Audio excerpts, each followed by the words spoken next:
Hello दोस्तों, मैं doctor Durgesh Kumar homeo and herbs के यूट्यूब चैनल में आपका स्वागत है। आज का विषय है बेड वेटिंग। बेड वेटिंग मतलब नॉकटर्नल एनुरेसिस या बच्चों का बिस्तर गीला करने की समस्या।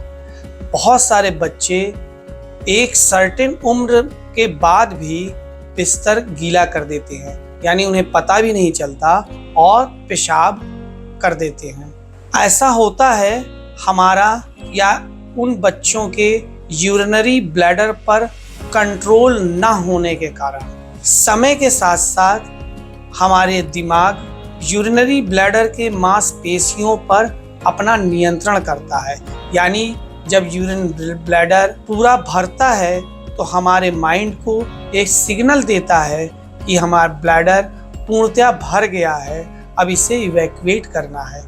लेकिन यह हमारे नियंत्रण में रहता है कि हम उसे कुछ समय तक रोक सकते हैं और इच्छा अनुसार यूरिन कर सकते हैं। लेकिन कुछ बच्चों में या कुछ लोगों में इनका कंट्रोल नहीं रहता।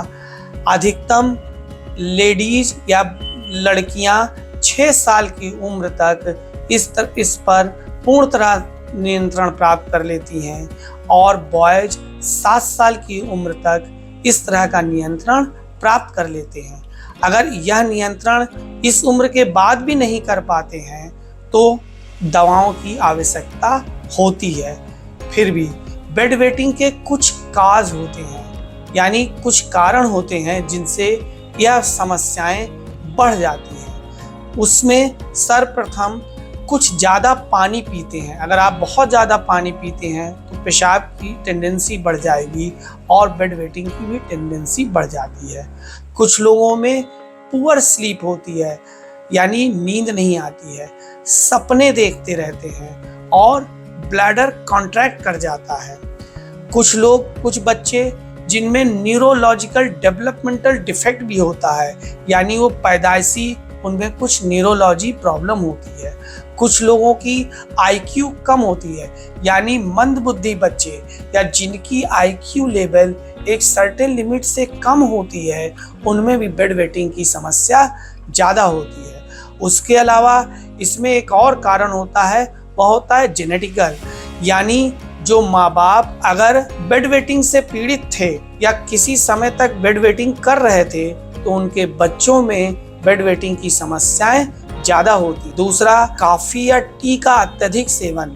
अगर आप ज़्यादा कॉफ़ी या चाय का सेवन कर रहे हैं तो भी बिस्तर गीला करने की संभावनाएं बढ़ जाएंगी। उसी तरह चॉकलेट भी ज़्यादा खाने से बिस्तर गीला करने की संभावनाएं बढ़ती हैं।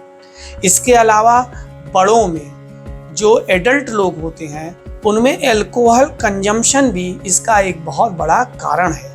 एक दूसरा कारण है कि हमारे शरीर में एक एंटी डायरेटिक हार्मोन होता है ADH, अगर उसकी कमी है तब भी यह समस्या बढ़ जाती है।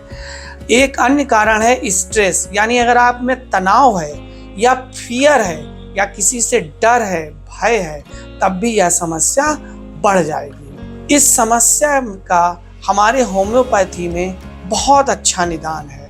उसमें कुछ दवाइयाँ बहुत अच्छा रोल प्ले करती हैं। उसमें सर्वप्रथम है इक्विसिटम।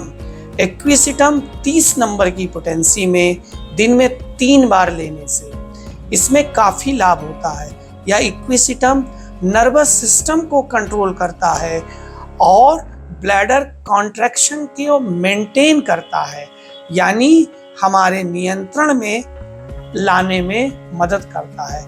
उसी तरह एक दूसरी दवा है क्रियोजोट। क्रियोजोट 30 नंबर की पोटेंसी में दिन में 3 बार लेने से इसमें काफ़ी लाभ मिलता है। क्रियोजोट यूरिनरी ब्लैडर को रेगुलेट करती है, यानी ये ब्लैडर को नियंत्रित करने में हमारी मदद करती है। यह 2 दवाइयाँ साथ में भी ली जा सकती हैं और अलग अलग भी ली जा सकती हैं।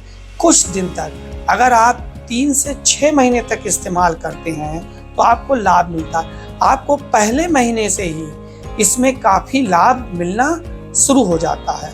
उसके अलावा हमारे होम्योपैथी में कुछ कॉम्बिनेशन जो बने बनाए आते हैं वह दवाएं भी बहुत अच्छा काम करती है। उन्हीं होम्योपैथिक कॉम्बिनेशन में एक है WISI की मामा नेचर्स की एनुकाइंड। यह बनी बनाई गोलियां में आती है। यह 4-4 गोली दिन में 3 बार लेने से 3 से 6 महीने तक इस्तेमाल करने से बेड वेटिंग की समस्या ऑलमोस्ट खत्म हो जाती है। इसी तरह एक दूसरी दवा है एनोरेक्स।